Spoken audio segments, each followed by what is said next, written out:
Once again, we got an early chapter of One Piece now. I did do a live reaction to chapter 918, but will be uploaded on Monday because obviously there's a lot of copyright issues when it comes to Suecia, when it comes to like people live reacting.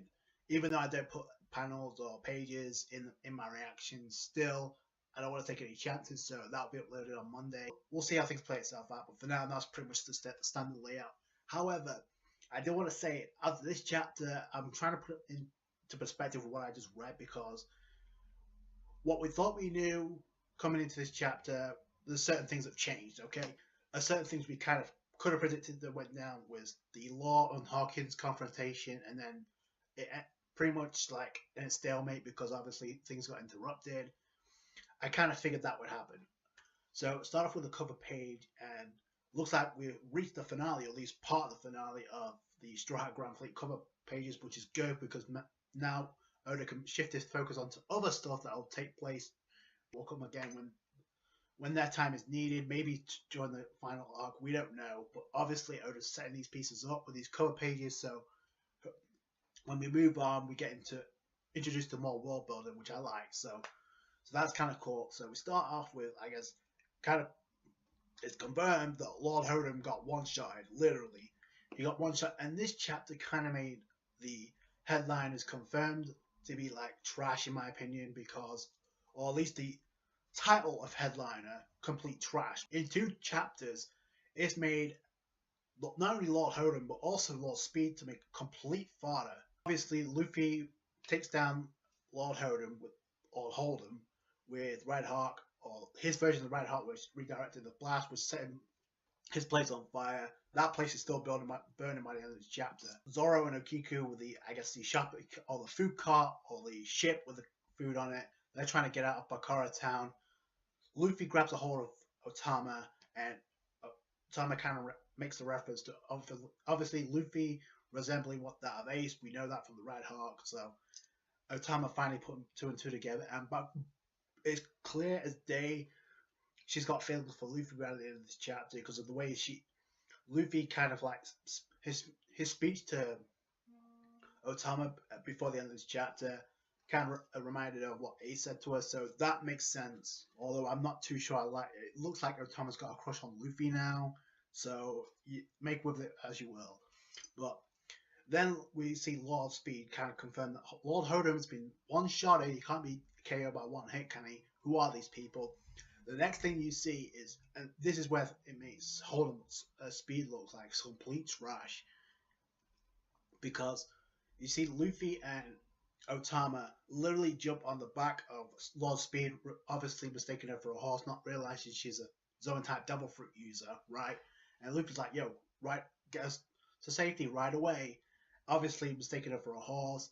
But the thing about this, and not even, it wasn't Luffy that ended up manipulating Speed, it was Otama because of her Dongo Mochi Fruit or Devil Fruit abilities.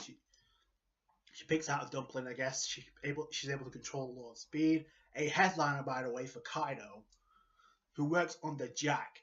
That should give you a prime example of how much they got trashed over in this chapter. Obviously, they're not going to match up to Zoro and Luffy, but to get kind of manipulated by Otama kind of makes him seem like trash now. And Hawkins obviously has some credibility, but at the same time, even he said it in this chapter, if I had gone against those three, you three, Law, Zoro, and Luffy, I would have lost. And I think you would have lost even if you didn't fight all three. Just my opinion, but let me know what you guys think that below. Jack obviously confirmed he's got word of this now, so he's coming in. I'm assuming he's going to be at Okabura Town and leave that place to waste, because where else would he go at this point? That place is going to get demolished. Meanwhile, you have bad, but Luffy and Otama manipulated Lord Speed, so that's how they're able to catch up, I guess, with Okiku and Zoro, and again the interactions between the two. Then you have obviously the confrontation we thought we'd get.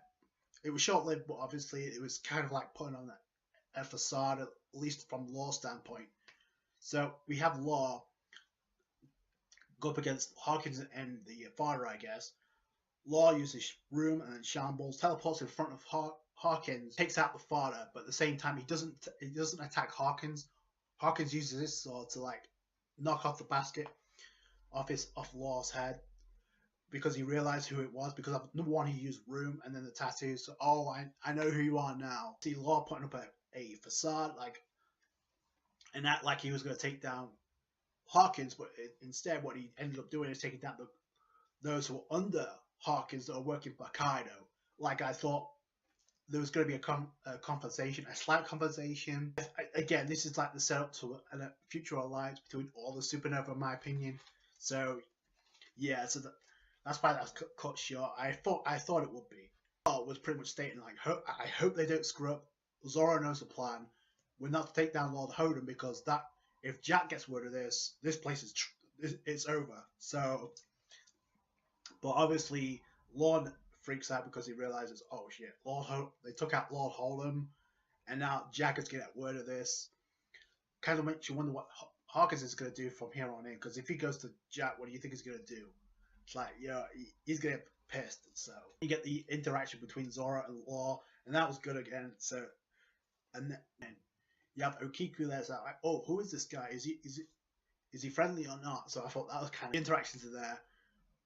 And Law was like, yo, you were supposed to be a Ronin in the Flower Capital. Why are you here in Curry? Not only, well, it was Luffy that took down Holden, but Zoro's just was responsible for this. But then, obviously, Law realizes you're a wanted man now, so you caused a lot of trouble. So, and then Luffy and Otama reach up with, I guess, meet up with Law again, so that was kind of cool. Luffy, obviously, they bring the ship of food to Okabura town, which we knew they would, with the fresh water and everything. It's kind of like the Robin Hood type of vibes I got, like take from the rich, give to the poor. That's what happens here. So Luffy can't repay the debt. That was the title of the chapter, by the way. Luffy Taro pays the debt to Otama for actually feeding Luffy at the beginning of the stages of this arc. Same thing here. Luffy promised he would bring fresh fruit and water. He did that to Okabura town, and then Luffy pretty much states the following: "This is only the start because you're gonna have this every single day with no struggle whatsoever. But first, he needs to bring down Kaido." So that's the declaration of war. And then I love how it's Zoro that points out, "Yo, we need to be careful now because they're gonna come for us pretty soon." And then Law's the one. We don't need you to tell us that because obviously Zoro caused most of the trouble on Wano already. So that was funny. And then Luffy pretty much states, before we leave here, you're going to have fresh fruit and water like this every single day. And Otama's kind of reminded of what Ace said to her when he was on Wano. So again, the parallels are there. And that's pretty much where Otama's crush comes from. So yeah, it's going to get awkward from here. Again, I don't know. I pretty much doubt that Otama's going to join the Straw Hats. I think a lot of people commented that maybe she would. No, I don't think so. And especially if the reveal at the end of this chapter kind of makes you wonder what the hell's going to happen next. And it kind of makes you think what the hell's going on with the Kazuki clan now, because Lord's like, yo, we need to go to the castle of Lord Odin because we saw 7 ghosts, and even Zoro mentioned this. I wonder if the rest of the Straw Hats on Wano knew about this as well, because it seemed to me like, I guess Lord Zoro may have spotted this out, but I wonder did Kinemon and the rest actually point this out to the rest of the Straw Hats while they were on Wano before they actually went separate and like try to blend in, because that was the plan, right? But it seems like Law's done upon the 7 graves of the members of the Kazuki clan. 4 members on this gravestone are Momonosuke, Kinemon, Kanjuro, and Raizo. Pretty much set on the graves, or set in stone, no pun intended.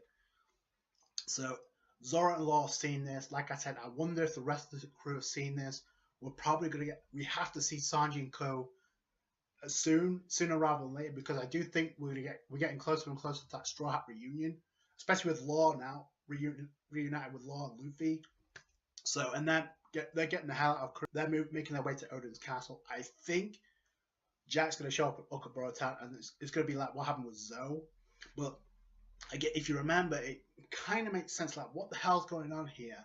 But there is an instance on Zoe where Momonosuke does mention, yo, I met Gold Roger once upon a time when it was all being mentioned by Nekomamushi and Inuarashi when they were talking about Lord Odin and him being on King of the Pirates ship, right?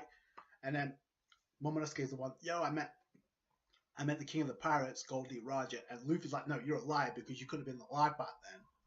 So if what those gravestones are saying is true, that means that Momonosuke is a ghost, right? Because if they're dead, unless it's a fake, then I don't know what to make of this. It seems like Momonosuke, Kinemon, Kondoro, and Aizo are pretty much ghosts at this point.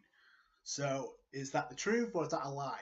So, but it's definitely an interesting cliffhanger for Oda to leave us because it gives more mystery and by far the best chapter of one just far, and it kind of makes you wonder what's going to happen next. But then again, come to think about it, then how are they physical form right now?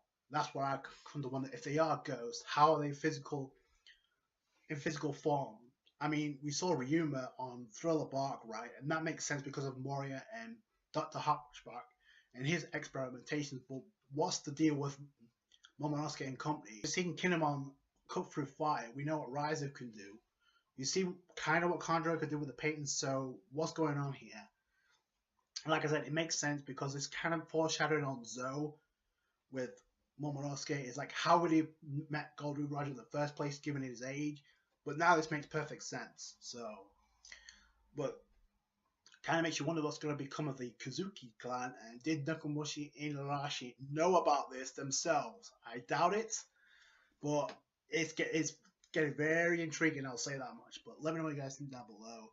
Great chapter, best chapter one arc thus far because it gets things moving along with Law reunite with Zoro and Luffy, and now we got a huge revelation on our hands. It's gonna shape the foundation of the One Piece world from here on in when it comes to Wano. So I can't wait to see where this goes. Obviously, we're gonna find out. I kind of want to hope we see Sanji and Ko next because I think we have to, given they may end up running into Jack's territory sooner rather than later because we haven't seen them yet. But let me know what you guys think down below. That's it from me. Thanks so much for watching. Like this review if you did. Subscribe to the channel for more One Piece. Catch you guys later. Bye.